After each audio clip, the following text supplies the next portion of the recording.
Aku nak ucapkan ribuan terima kasih juga kepada Super Thanks. Alhamdulillah. Sebelum ni aku dah dapat satu komen Super Thanks dan kali ni aku dapat lagi daripada Muhammad Talha Arzemi dengan nilai Super Thanks sebanyak $7.99 dengan komennya thanks. Sebenarnya saya yang patut berterima kasih kepada awak. Terima kasih Alhamdulillah kepada korang yang sudi untuk hadiahkan Super Thanks kepada aku. So bagi korang yang nak berikan aku sedikit sumbangan dengan Super Thanks sebagai tanda support, aku ucapkan syukur dan terima kasih sangat-sangat kerana memberi aku boost atau semangat untuk terus berkarya dalam YouTube ini. What up gang Malaysia, Indonesia, Singapura, Brunei. Assalamualaikum. It's your boy Kimis Verto and welcome back to my channel yang semestinya hanya akan borakkan berkenaan dengan One Piece. Alright guys, baru-baru ni One Piece Spoilers dari Twitter dah post satu postingan preview untuk One Piece chapter 1094. Dikatakan pertarungan yang sedang berlaku dengan Kizaru sudah mencapai klimaks yang bermaksud pertarungan ini mungkin akan tamat dalam beberapa chapter sahaja lagi. Dan kita juga akan melihat beberapa development mungkin dari segi kekuatan ataupun dari segi cerita yang semakin intens. Dan adakah kru Mugiwara akan berjaya melarikan diri dari pertempuran di Egghead ini? Jadi dari kata-kata aku terfikir beberapa perkara dalam dan situasi yang mungkin sahaja akan berlaku dalam chapter ini. Jadi jom kita huraikan sikit dengan lebih mendalam berkenaan preview 1094 ini. Dan tanpa membuang masa, jom let's proceed with the content. Tapi sebelum itu, kepada korang yang belum lagi subscribe, jangan lupa untuk subscribe dan menekan bell notification button supaya korang tak ketinggalan video-video daripada aku. Follow TikTok aku untuk mendengarkan teori, fakta-fakta pendek dari aku. Dan sekiranya korang ingin membantu channel ini, sila berikan sumbangan menerusi Super Thanks seikhlas hati korang. Ayo, kita jadikan channel ini setanding dengan channel-channel teori yang ada di seluruh dunia. Say with me guys, Ekuzu Yarodomo. Enakan buah kurma dari Timur Tengah. Kelazatan buah kurma yang tiada bandingannya. First dari preview ini, aku dapat merasakan yang salah satu dari pihak Marine atau Mugiwara Pirates akan berundur. But untuk pihak Marine berundur, aku rasa kemungkinannya agak kecil kerana Saturn juga ada di sana. Sepertinya dia tak akan berundur selagi apa yang dia nak tu tak dapat lagi lah kan. Halah dia kan Gorosei, ditambah pula jarang sangat seseorang dari Gorosei turun padang nak settlekan mission. Jadi takkanlah Saturn nak menyerah begitu sahaja. Jadi kerana itu aku lebih merasakan yang mungkin Mugiwara Pirate yang akan melarikan diri terlebih dahulu setelah bersama dengan Dr. Vegapunk, Bonnie dan yang lain-lainnya. Yes, aku rasa tak ada masalah untuk Luffy, Zoro dan Sanji macam tu untuk kekal berada di pulau itu dan bertarung dengan Marine kerana memang tak diragukan lagi kekuatan monster trio ini sangat menggerunkan. Tapi yang menjadi masalahnya adalah Dr. Vegapunk, Bonnie, Usopp dan yang lain-lain kerana mereka ini taklah kuat sangat. Jadi jika dibiarkan terlalu lama, mungkin pihak Marine berjaya menangkap mereka atau worst case scenario membunuh mereka. Jadi untuk mengelak keadaan menjadi semakin teruk, lebih baik Luffy selesaikan cepat pertarungannya dengan Kizaru dan beredar segera dari Egghead ini sebelum ada lagi bala dan bencana yang akan muncul seperti Angkatan Marine atau bantuan Admiral yang lain pula datang secara mengejut. Dan yang lebih berbahaya lagi adalah kedatangan kru Blackbeard Pirate. Sebelum ini aku ada hurai dah sedikit dengan korang tentang kemunculan kru Hige ni, tapi di video ni aku nak tambah lagi penjelasan aku berkenaan perkara tersebut. Kerana kita tahu Katarina Devon dan Lafitte masih belum dimunculkan di Hachinosu Island maupun Winner Island. Jadi untuk kedua-dua mereka ini akan muncul di Egghead kemungkinannya terlalu besar. Ditambahkan lagi di pulau itu pula adanya kapal Blackbeard Pirate. Lagilah aku yakin yang boleh sahaja di chapter akan datang ataupun chapter yang terdekat mereka akan muncul secara tiba-tiba. Ditambahkan kekuatan dari Devil Fruit Katarina Devon, dia mampu menukar rupa dan menyamar menjadi orang lain. Jadi tak pelik yang sebenarnya Katarina Devon sememangnya sudah berada di Egghead Island dan hanya tunggu masa yang sesuai barulah dia bertindak untuk menculik Bonnie maupun Robin atau juga Dr. Vegapunk.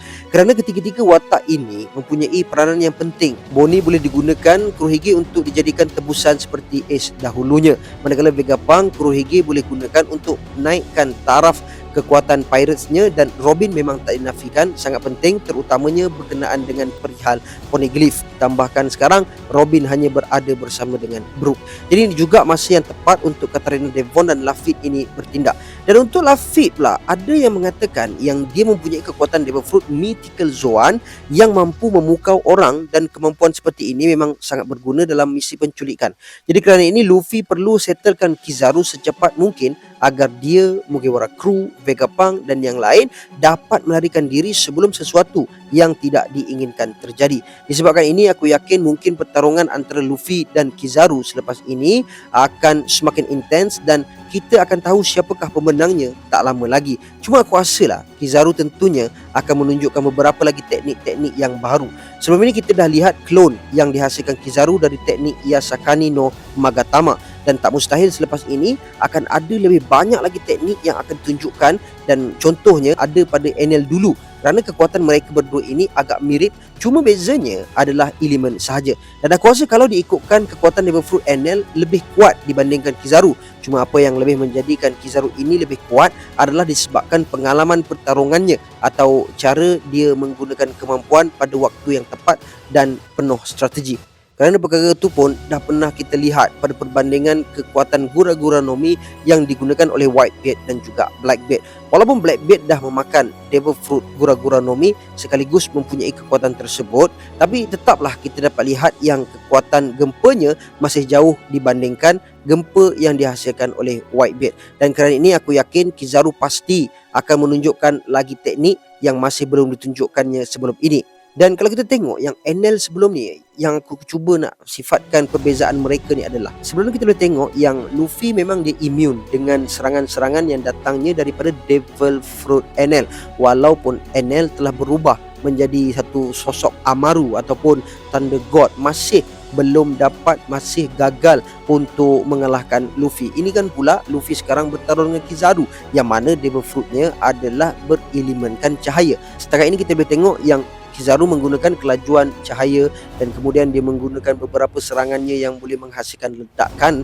Cumanya kalau kita nak tengok Goro-Goro Nomi versus Pika-Pika Nomi, maka kita akan dapati bahawa Goro-Goro Nomi lebih prior berbanding dengan Pika-Pika Nomi. Namun kalau kita tengok dari segi pengalaman, ia memang benar, kita boleh katakan bahawa Kizaru lebih besar pengalaman dia berbanding Enel. Sebab sebelum ini Enel dia hanya menetap ataupun tunggu berada di Skypiea dan menganggap dirinya sebagai god sahaja. Sedangkan Kizaru, kita boleh tengok pengalaman yang ditimbanya adalah diperoleh daripada arahan-arahan yang dikeluarkan oleh Celestial Dragon. Contohnya, apabila salah seorang daripada Celestial Dragon telah disakiti ataupun dicederakan ataupun ditantang oleh musuh, maka Admiral sendiri kena turun padang untuk selesaikan misi tersebut. Contohnya ketika berlaku di Sabaudi Arc sebelum ini. Jadi dari situ kita boleh tengok perbezaan kekuatan antara Enel versus Kizaru. Bahkan sebelum ini kita tengok ketika Luffy menentang Enel, masa itu Luffy belum lagi ada Advance Haki, belum lagi ada Gear 4th, belum lagi ada Gear 5th. Sekarang pula kita boleh tengok yang Luffy dah pun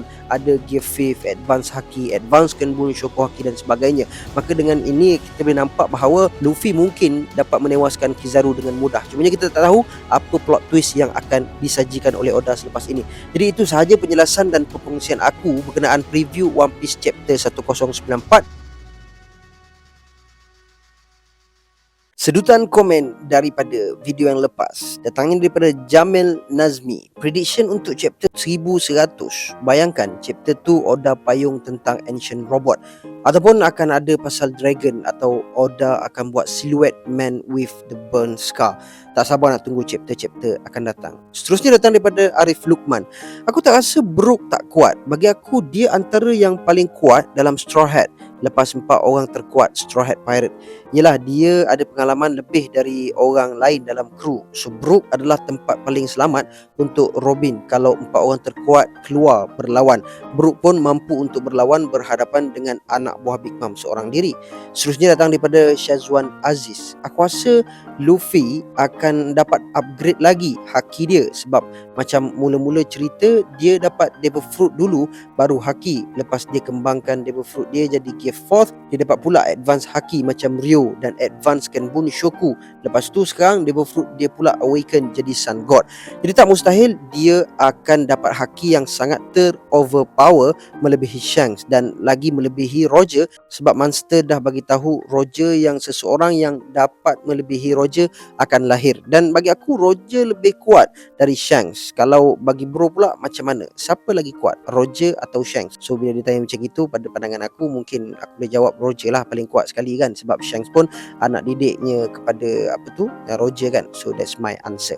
And gang, before I end, sedikit renungan.